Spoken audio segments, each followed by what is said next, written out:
tout le monde et bienvenue dans cette nouvelle vidéo. Donc cette vidéo, c'est un mini-album qui se partagera en deux parties. Donc là, je vais vous montrer la structure.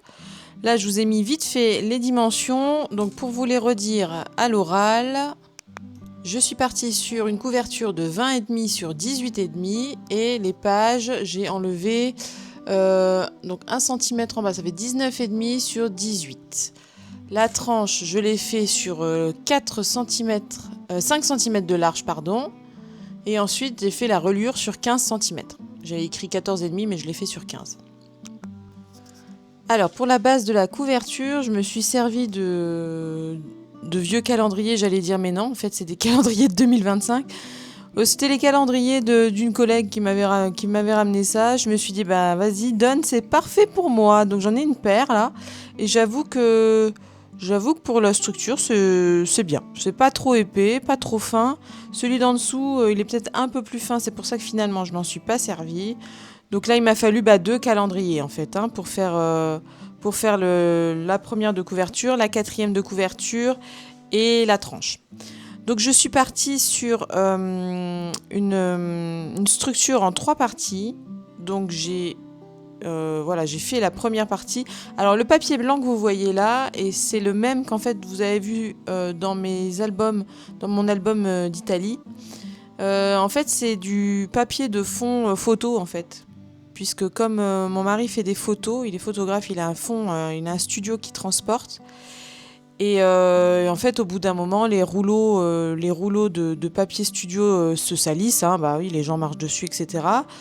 Ou alors, il n'y en a plus assez parce qu'il les a déroulés quasi à fond. Et donc, du coup, il n'y a plus assez de matière. Donc, du coup, j'ai récupéré ça. Donc, c'est du papier qui est assez épais.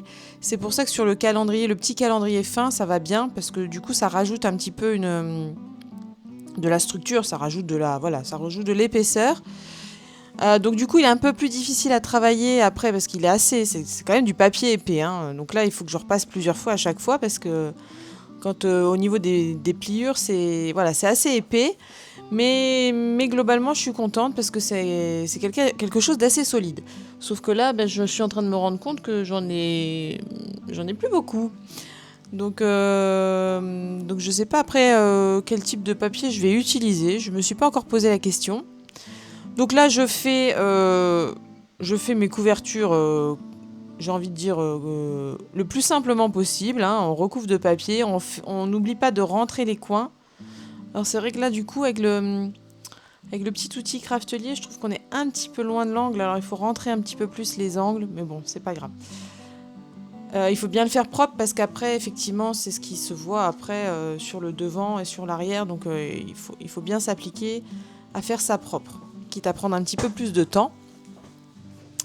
Donc là, j'ai décidé de le faire en 3 parties, c'est-à-dire la première, la quatrième et la tranche au milieu, parce que de toute façon, je n'avais pas assez de papier blanc pour faire tout d'un seul tenant. Mais au final, je me rends compte que ce genre de structure-là, c'est peut-être même plus facile à faire. Et je trouve peut-être que c'est même plus solide. Alors à voir dans le temps. Bon après, l'album sera pas pour moi, donc je sais pas si les gens me le diront. Mais je trouve que c'est plus solide à faire comme ça. Alors à voir. Vous me direz ce que vous en pensez. Là, j'ai préféré utiliser de la colle liquide parce qu'avec le double face, il faut pas se louper. Et là, avec la colle liquide, ça permet justement de bouger un peu, d'ajuster, de vérifier qu'on est bien droit avant de pouvoir coller définitivement. Même si j'avoue que cette colle sèche quand même relativement vite, donc il faut quand même se dépêcher.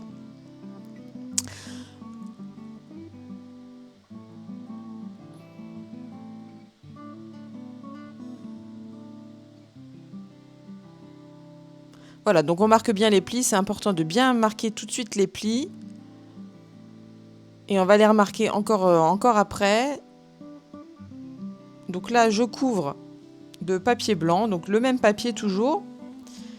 Par contre, là, on s'applique aussi, hein, on fait pas de... On essaye de faire quelque chose de propre. J'ai coupé les angles un petit peu, j'aurais peut-être un peu plus coupé, mais... Bon, voilà, là, ça suffisait comme ça. J'ai aussi mis de la colle liquide pour pouvoir ajuster comme il fallait sur le verso de la couverture. Voilà. Donc là, on est bien. On est propre. Voilà, donc c'est là qu'il faut remarquer les plis. Alors mon plioir, c'est pas de la super qualité. Je trouve qu'en fait au bout, il est déjà bien abîmé. Je pensais que c'était un peu plus robuste que ça, ce genre d'outil là. Alors j'ai peut-être pas pris ce qu'il fallait, mais bon. Voilà, et là je marque bien les plis. Donc là il faut bien, voilà, on insiste bien. Et on a quelque chose d'impeccable.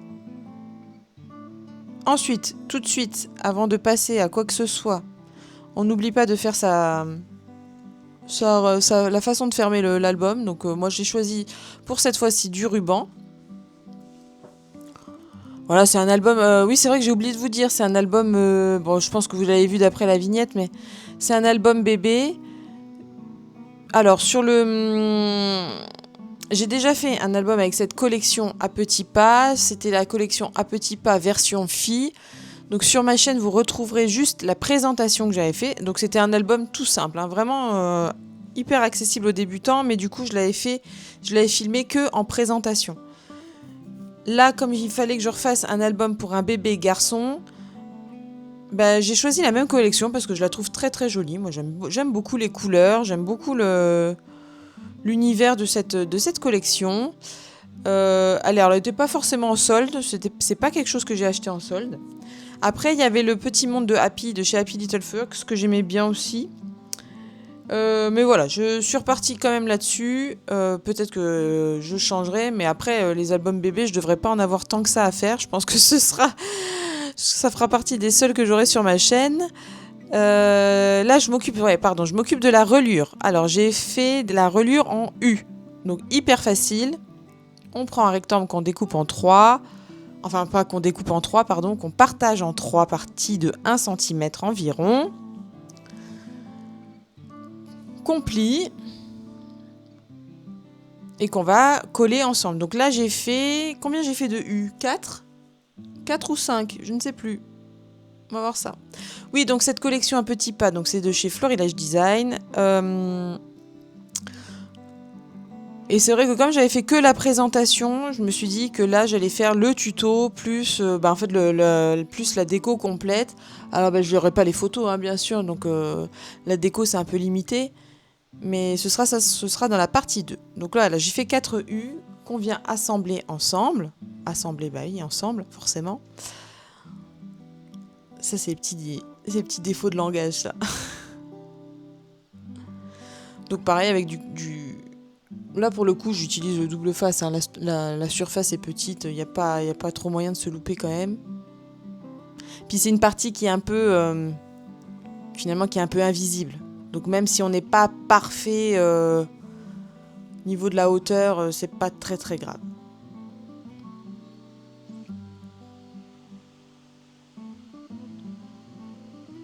Voilà, donc on les colle tous les 4 ensemble.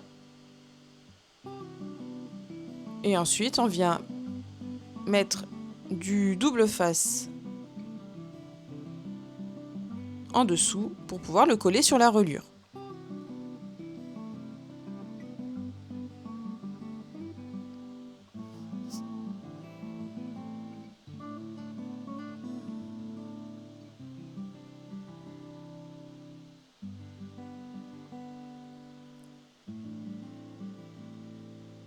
Donc on prend le temps de bien appliquer. Alors moi mon papier comme il est un peu solide, c'est vrai que ça fait des tranches assez rigides, donc il faut bien le manipuler pour bien qu'il se fasse. Hein.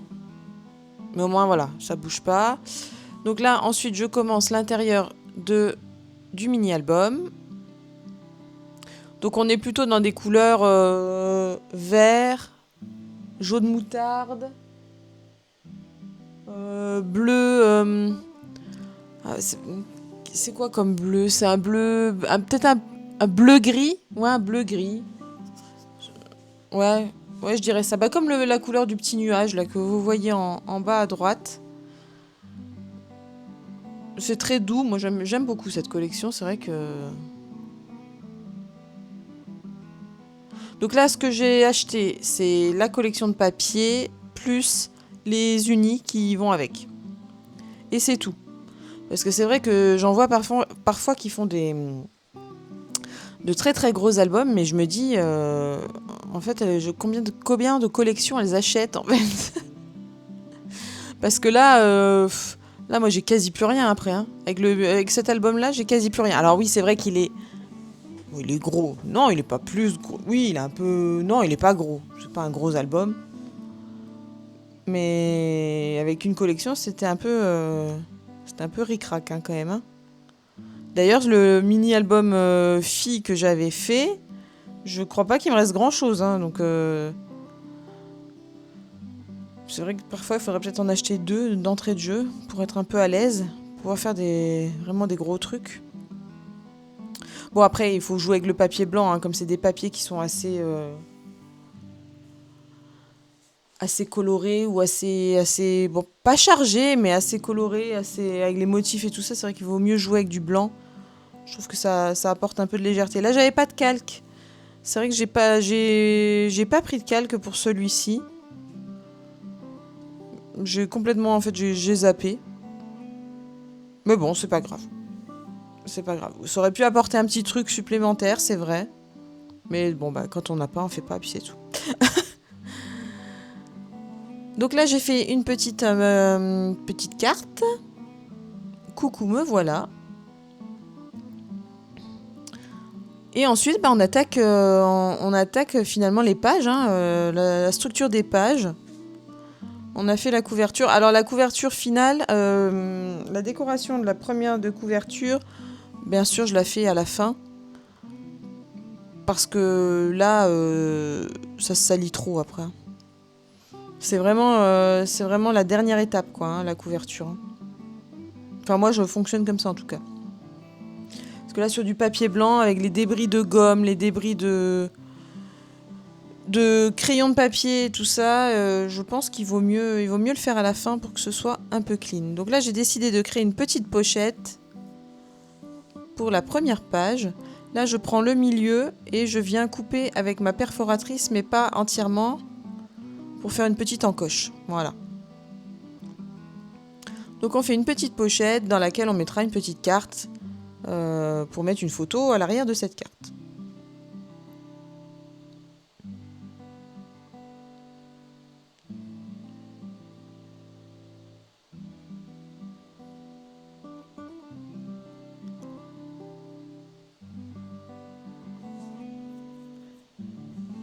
Ensuite, pour la deuxième page, donc j'ai décidé de reprendre du blanc et de faire un petit rabat. C'est pour ça que vous voyez un trait sur la feuille.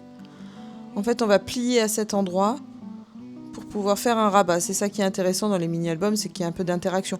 Alors là, j'avoue, il y a quand même moins de choses à soulever, moins de choses à voir que sur l'album Italie que j'ai fait là.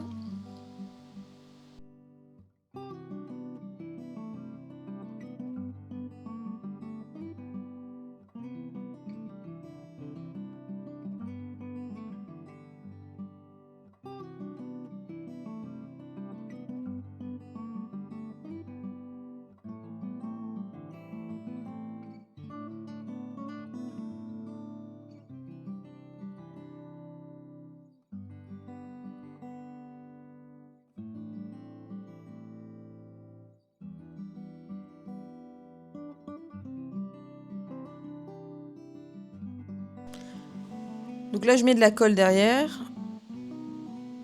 C'est vrai que j'aurais pu mettre du double face, mais bon, des fois, la colle, c'est quand même plus accessible. Puis celle-ci, elle est quand même de bonne qualité. Je trouve qu'elle ne fait pas trop gondoler. Enfin, j'ai pas l'impression. Faudrait que je regarde. Faudrait que je regarde un petit peu ce que. Parce que c'est vrai que moi, quand je fais les albums, après, je les range et j'ai pu. Je les ressors plus. Je les ressors l'année d'après pour regarder ce que j'ai fait les années précédentes. Et c'est là que je me rends compte après. Ah, ça a gondolé! Comme j'avais un album là que j'ai fait l'année dernière pour Majorque. Pour Majorque non, c'était pour le voyage à Rome de mes filles. Quand j'ai regardé, tout était gondolé, j'étais dégoûtée.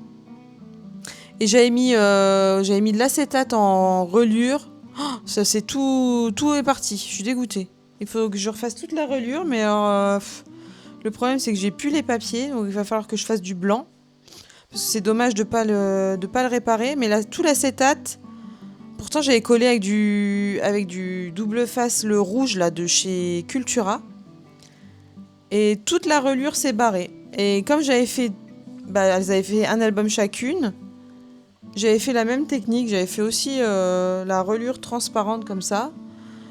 Ben, j'ai plus qu'à tout recommencer. Alors quand j'aurai un petit peu de temps dans mon planning, je referai ça. Mais c'est vrai que je suis un peu... Ah, pourtant c'était de l'extra fort, alors je sais pas. Je sais pas qu'est-ce qui n'a pas été là-dessus.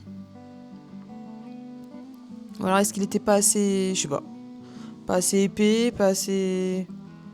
Je sais pas, il faudrait que je regarde, mais je suis un peu dégoûtée. Donc c'est pour ça que maintenant je pars que sur des relures cartonnées recouvertes de papier ou éventuellement de tissu, parce que le tissu c'est bien aussi. Et comme j'ai pas mal de chutes, là, il faudrait que je regarde à faire ça, là. De faire ça sur une prochaine vidéo, peut-être faire une relure avec du tissu. Donc là, on joue aussi avec les différentes tailles de pages. Donc là, j'ai pris une petite chute et ensuite j'y ai recollé par-dessus une grande chute. Et hop, comme ça nous fait une page de la même, voilà, de la même taille, mais avec un petit rebord. C'est sympa. Voilà, donc là c'est ce que je vous dis, il faut manipuler les feuilles pour qu'elles puissent bien se plier parce que mon papier il est assez rigide. Ensuite, sur cette partie-là, oui, alors j'ai créé... c'est quoi? Comment on va appeler ça? Une page avec un rabat aussi, tout simplement. Alors le papier là, je sais pas si vous le verrez à la caméra, mais il était coupé en bas, j'avais dû le couper un petit peu trop long pour un autre projet, et du coup il y a une petite entaille en bas, donc du coup c'est pour ça que je me suis dit que j'allais m'en servir là, puisque je vais faire une pochette après par-dessus qui sera, et ça cachera un petit peu cette petite fissure. Là j'ai décidé de faire une légère tranche colorée pour coller ma feuille sur l'autre page.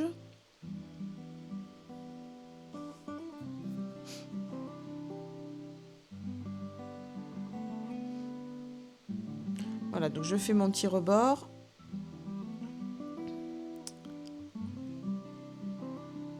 Et je viens coller ça sur...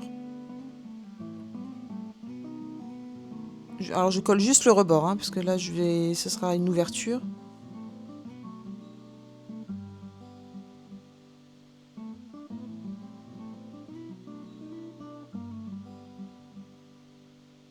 Voilà. Du coup, comme ça relève un petit peu, ça fait une petite couleur en plus, un petit fond coloré.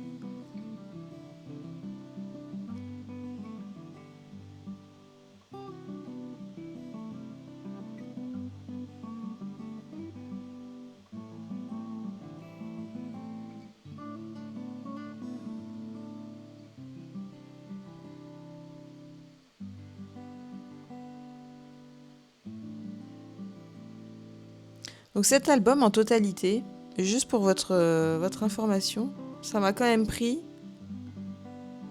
Je crois que ça m'a pris 6 heures de travail. Et il est tout simple, hein. Enfin je veux dire, il n'y a pas... C'est pas des albums comme on peut voir parfois sur les réseaux avec énormément d'interactions, de choses à soulever. Donc déjà ça m'a pris 6 heures.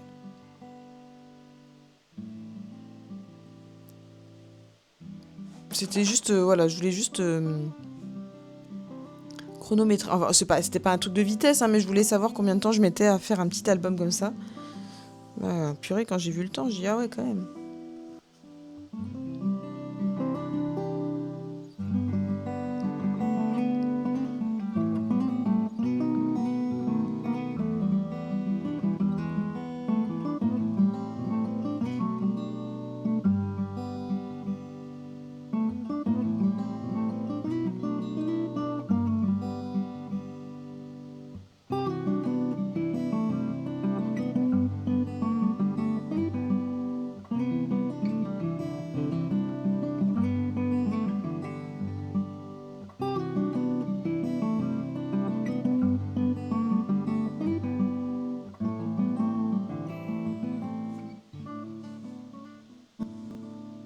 J'arrondis les angles comme j'ai fait sur toutes les pages, oui.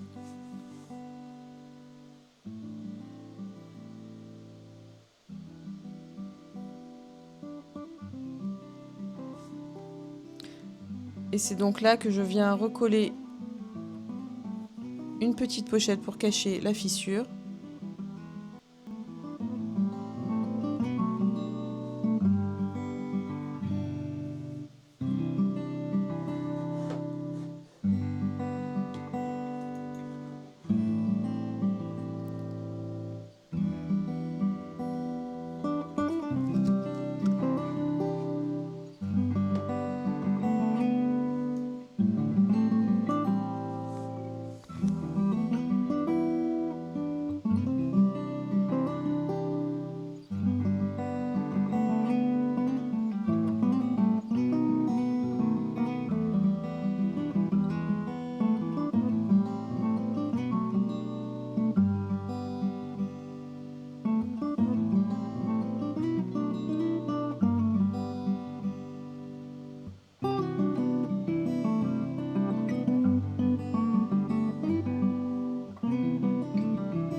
Et là, donc, je suis désolée, il m'est arrivé une... En fait, vous allez voir cette page-là, et après, ça va passer directement à la fin, parce que donc il va vous manquer 3 pages. Parce qu'en fait, au lieu de filmer mes mains, je me suis filmé moi. J'ai mal orienté ma caméra, et voilà, donc bon, bah, je suis désolée. Donc vous verrez ça dans la partie 2.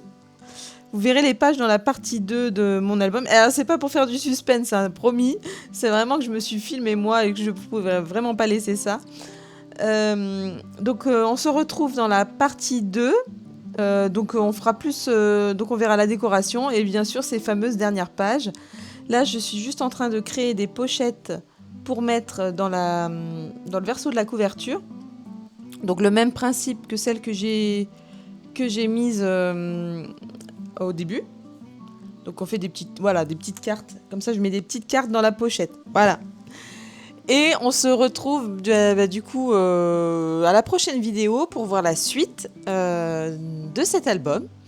En attendant, je vous dis à bientôt. Passez une bonne journée et à bientôt. Salut!